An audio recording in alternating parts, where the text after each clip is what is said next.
ಕೇರಳದಲ್ಲಿ ಕಾಂಗ್ರೆಸ್ನಿಂದ ಸಿಎಂ ಆಯ್ಕೆಯ ಕಸರತ್ತು ಮುಂದುವರಿತಾ ಇದೆ. ಕಾಂಗ್ರೆಸ್ ಹೈಕಮಾಂಡ್ನಿಂದ ವೀಕ್ಷಕರ ನೇಮಕ ಮಾಡಲಾಗಿದೆ.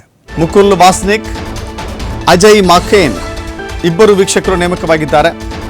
ಕೇರಳಂನ ಅಧಿಕಾರ ಸ್ಥಾಪಿಸುವಲ್ಲಿ ಕಾಂಗ್ರೆಸ್ ಈಗ ವೀಕ್ಷಕರನ್ನ ನೇಮಕ ಮಾಡಿ ಕಳಿಸ್ತಾ ಇದೆ.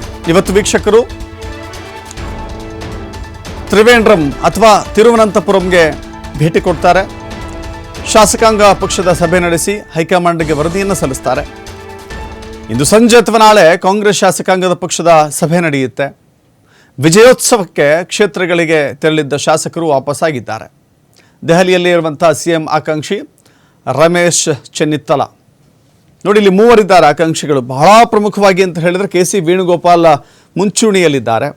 ಕೆ.ಸಿ. ವೇಣುಗೋಪಾಲ್ ಕಾಂಗ್ರೆಸ್ ಪಕ್ಷಕ್ಕೆ ಒಂದು ಅಸೆಟ್ ರೀತಿಯಲ್ಲಿ ಭಾವಿಸುತ್ತೆ. AICC ರಾಷ್ಟ್ರೀಯ ಮಟ್ಟದಲ್ಲಿ ಟ್ರಬಲ್ ಶೂಟರ್ ಇದ್ದರೆ ಅದು KCV ಅಂತ ಹೇಳಿ ಭಾವಿಸಿದೆ.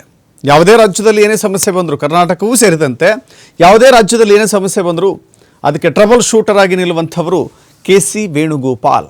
ರಾಷ್ಟ್ರೀಯ ಮಟ್ಟದಲ್ಲಿ ಕೆ.ಸಿ. ವೇಣುಗೋಪಾಲ್ ಇಷ್ಟೆಲ್ಲ ಇರಬೇಕಾದ್ರೆ ರಾಜ್ಯ ಮಟ್ಟಕ್ಕೆ ಸೀಮಿತಗೊಳಿಸಿದರೆ ಕಾಂಗ್ರೆಸ್ಸಿಗೆ ಅದು ಒಂದು ರೀತಿಯ ಹಿನ್ನಡೆ.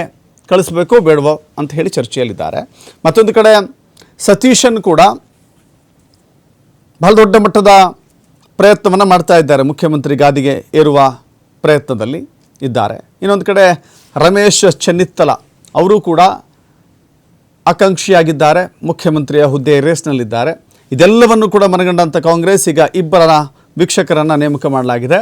ಅದು ಮುಕುಲ್ ವಾಸ್ನಿಕ್ ಮತ್ತು ಅಜಯ್ ಮಾಕೇನ್. ಇಬ್ಬರು ಕೂಡ ಕೇರಳಕ್ಕೆ ಬರ್ತಾರೆ. ಶಾಸಕರ ಅಭಿಪ್ರಾಯವನ್ನು ಸಂಗ್ರಹ ಮಾಡ್ತಾರೆ. ಶಾಸಕರ ಅಭಿಪ್ರಾಯವನ್ನು ವರದಿ ರೂಪದಲ್ಲಿ AICCಗೆ ಸಲ್ಲಿಸ್ತಾರೆ. ಆ ನಂತರದಲ್ಲಿ ಕೇರಳಂನ ನೂತನ ಮುಖ್ಯಮಂತ್ರಿ ಯಾರು ಅನ್ನೋದು ಗೊತ್ತಾಗುತ್ತೆ.